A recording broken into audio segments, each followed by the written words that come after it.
En este tercer bloque del programa, el día de hoy, voy a tener el placer de presentar a un conocido jurista nacional que ha tenido una participación extraordinaria en el proceso de combate contra todas las formas de corrupción que se han conocido a raíz de los eventos políticos, económicos y sociales que viene arrastrando el país desde que se dio a conocer una trama y redes de corrupción que estaban vinculadas entre el exgobernador regional de Ancash, el gobierno pasado, y que empezaron a derivar en todo lo que nosotros hemos conocido ya y que actualmente está en proceso de investigación a nivel del Ministerio Público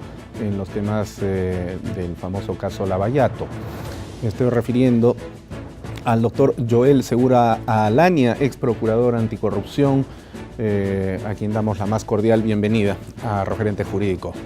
Bienvenido, Joel.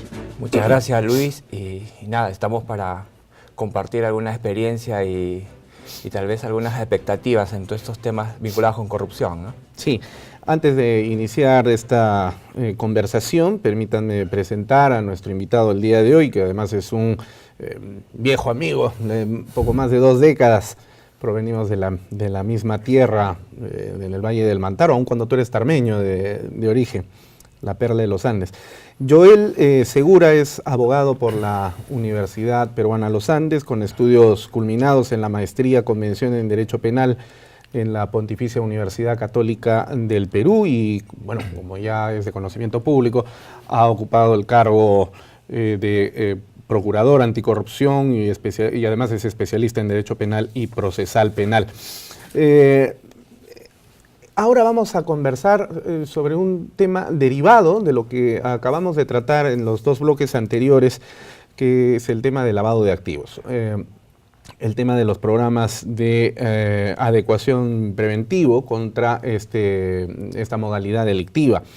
Lo que en inglés se denomina el compliance, un término que ha venido a ser introducido recientemente en el derecho penal económico, no es de larga data en el Perú y sin embargo su presencia doctrinaria, como siempre suele suceder, llegó de manera anticipada a la regulación normativa que ya particularmente este año se ha puesto en vigencia. ¿Qué es el compliance? Joel, coméntanos sobre este tema.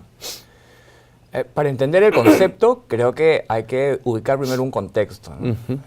El contexto en el que se empieza a hablar de cumplimiento normativo, y ahora no solo cumplimiento normativo de carácter penal vinculado con lo que es lavado, con lo que es terrorismo, y ahora con los delitos de corrupción, tiene que ver fundamentalmente con la responsabilidad que en otros países iniciados en el sistema del Common Law, no en el modelo de nosotros, que es el Civil Law, se entendió como mecanismos que optaban muchas empresas para tratar de evitar ser encontrados responsables y tener sanciones no solo de carácter de multa, incluso de suspensión de las actividades empresariales y otro tipo de derechos que tenían como organizaciones de carácter comercial que se dedicaban a distintas actividades. Entonces, el compliance está vinculado como un mecanismo que necesariamente tendría que adecuar una empresa para tratar de asumir responsabilidades de índole no solo penal, sino también administrativa y otro tipo de sanciones que podría caerle.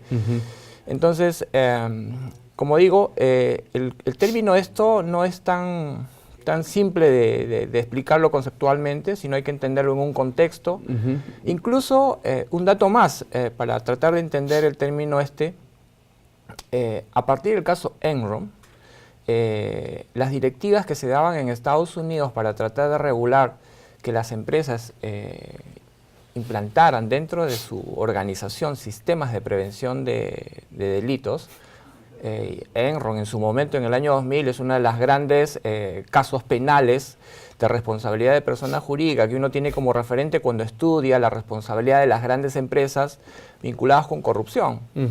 Y esta empresa, como otras, Siemens y todas, tenían implementados mecanismos de cumplimiento normativo, o sea, tenían sistemas de prevención. Y a pesar de eso, sin embargo, no fue posible evitar la comisión de los Estados delitos. Unidos, a partir del caso Watergate y otros casos vinculados con acuerdos colusorios entre ferrocarriles y otras grandes empresas, empezaron a incentivar y pedir que las empresas actuaran en una suerte con normas de carácter ética y una suerte de libre competencia o una competencia ética que permitía tener mejores opciones en el mercado. Entonces, estos conceptos vienen desde ese ámbito, ¿no? Desde los años 70. Sí, incluso mucho antes. Las primeras sentencias están en 1915 en Estados Unidos, donde se aplican primeras sentencias a empresas. Bueno, estamos hablando de un modelo totalmente distinto, ¿no? Claro, el common law. Así es. Entonces, cuando uno trata de empatar este concepto en el modelo del civil law, entonces tiene como referente estos aspectos. Y yo creo que hay que ver un poquito la historia para tratar de entender la complejidad. Como decía, a partir del caso Enron, no solo significaba implementar sistemas de prevención, sino también a partir de ese caso empiezan a exigir que las empresas intensifiquen no solo el sistema, sino la cultura del buen gobierno o la conducta ética. Entonces, dan un paso más adelante, o sea, no solo tener un sistema que en alguna medida podría ser un referente de que estabas estableciendo mecanismos de prevención, pero si finalmente estos no tenían un correlato en la práctica, es decir, la empresa en la práctica no tenía mecanismos adecuados para, por ejemplo, tramitar las denuncias que las personas que trabajan en una empresa cuando detectan una actividad de carácter criminal pueden avisar a los jefes, o cuando algún aspecto del negocio, por ejemplo, esté vinculado con un alto riesgo de corrupción y esto no se ha tomado las diligencias debidas para tratar de prevenirlas, o ahora incluso hay incentivos, ¿no? Dice, si descubres eso, repara el daño que has cometido y sométete a las normas de cumplimiento. Entonces, todo esto está encaminado a no solo tener un programa, sino a generar una cierta cultura dentro de la empresa para que esto en una medida sea mucho más eficiente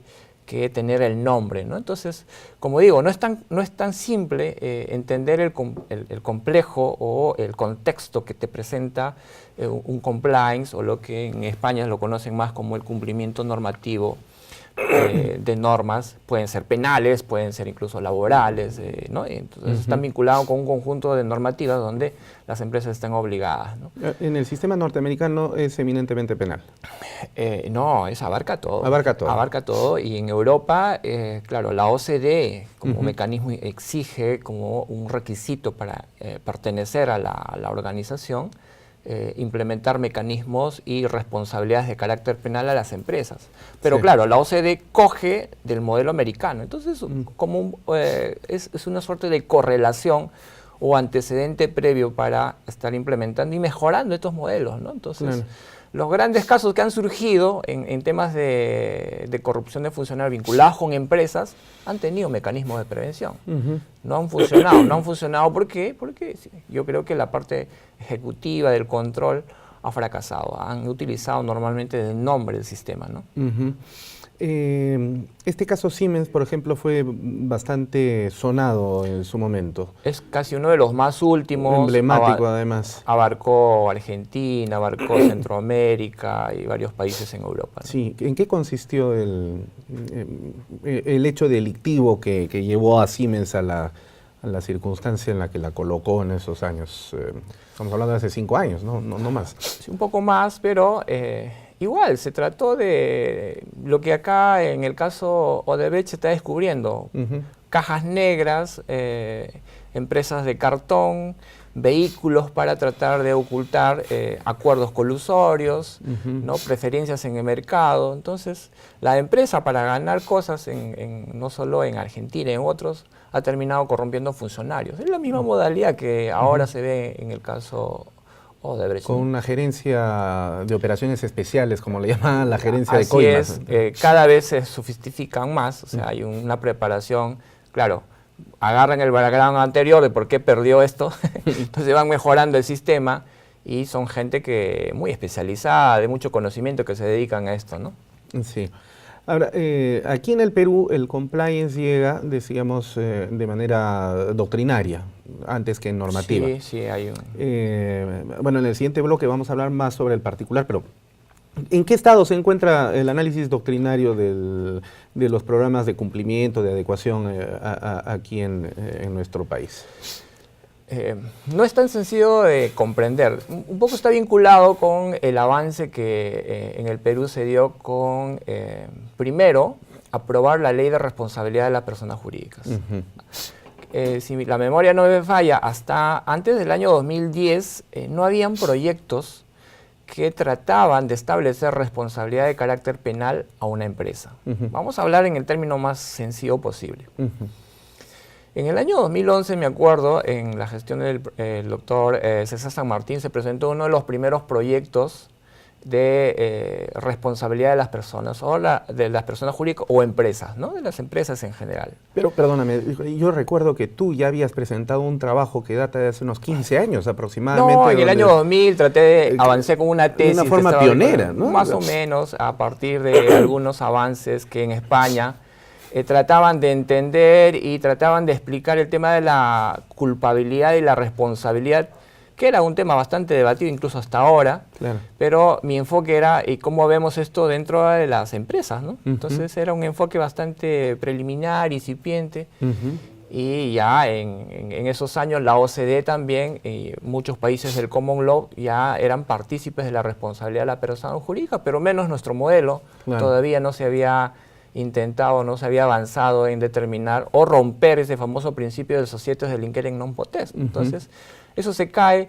En Perú, a partir del 2011-12 avanza, Lacan asume el proyecto y de ahí empezaron algunos estudios bastante interesantes desde Lacan con algunas consultorías para tratar de entender y trabajar académicamente, fundamentalmente la justificación, que a veces es el problema en nuestro modelo, ¿no? El tema de determinar si es delito o no pasa por un conjunto de presupuestos, es decir, si la acción es típica, claro. Y si la conducta es dolosa o culposa, hay antijuricidad, y finalmente si tienes un carácter de reproche o culpabilidad como el tercer elemento para decir si es delito o no. Entonces esos presupuestos de cara a este tipo de responsabilidad tenía que ser reflexionada finamente, de cara también a la experiencia que ya había en España, en Italia y otros países de Europa.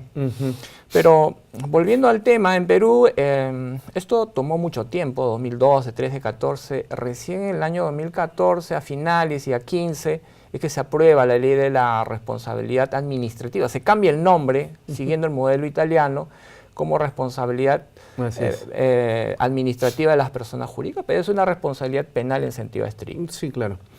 Bueno, de ahí es que un poco ubicamos, me decías el tema del compliance, cómo está vinculado. Entonces, dentro de esta ley es que se pone una manera para no solo exceptuar, sino atenuar la responsabilidad que pueda tener una empresa en actos criminales vinculados con corrupción, que era el primer objeto de la ley, era que implementaras mecanismos de cumplimiento normativo, lo que estamos hablando ahora del compliance.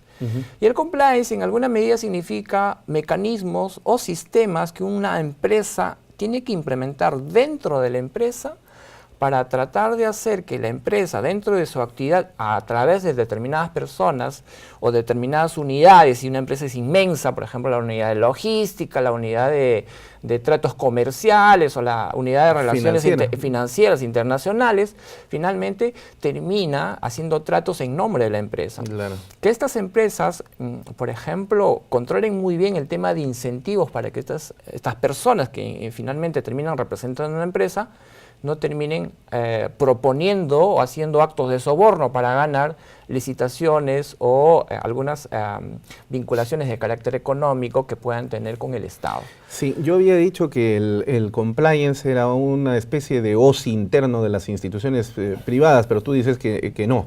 No hay que entenderlo en ese contexto. Es otro tipo de control al que se cumple, ¿no? Así es. Pero vamos a detenernos aquí, si me permites, para hacer la última pausa del programa y regresamos entonces para poder seguir conversando de este tema. Bueno, no se vayan, estamos con Joel Segura Alania en Referente Jurídico, ya regresamos.